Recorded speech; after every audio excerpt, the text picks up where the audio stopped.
Hi, I'm Marcy McGoldrick, Editorial Director of Crafts at Martha Stewart. Little girls love purses. This project is a great way to get them interested in sewing, and it's really fun as well.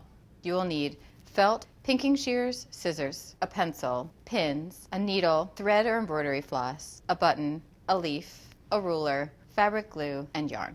The first step is to cut the felt to 12 inches by 6.5 inches. Using a pencil and a ruler, measure it out. Make a light pencil line so it makes it easy to cut. Once you trace the lines, cut out the pattern, which is basically a rectangle.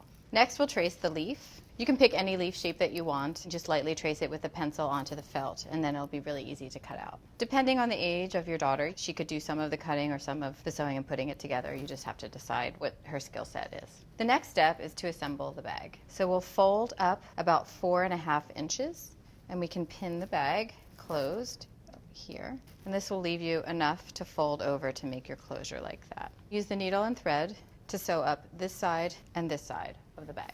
You'll want to give yourself somewhere between 1/4 inch and 1/2 inch on the edge of the bag. And these can be fairly wide stitches. If you feel like it would be helpful, you could always add a fine pencil line to follow. On the last stitch, you'll want to get as close as you can to the top because that will be where the bag will need to be strongest. And we'll knot the back. Now we're going to stitch up the second side, and we just have to finish it off on the back again as well. Now we can remove the pins and make the closure.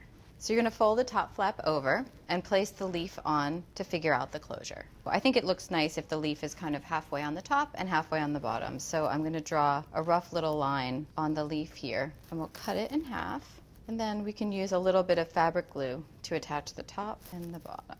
Line the leaf up with the edge of the bag, and then do the bottom part of the leaf in the same manner. So you have a nice, neat closure. So now we're going to add the button closure. Figure out where you'd like it placement-wise on there, and the button will actually be going on the bottom half. So I'm just threading the button with the needle and thread through each of the holes. And then you just have to cut it off. And then the last step for the closure is to cut a little slit where the button's going to go. If you fold the felt in half like that, you can just cut a little slit.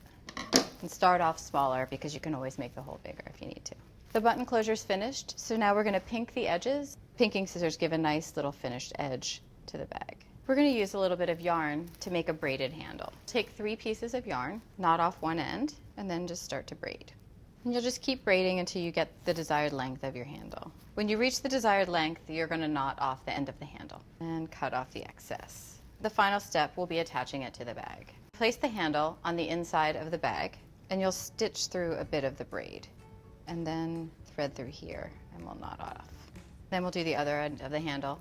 Now that our handle's attached, close the bag, and it's finished. This is a great project for holidays and parties and things like that. You can change the colors and the imagery to make a bag that suits all sorts of needs.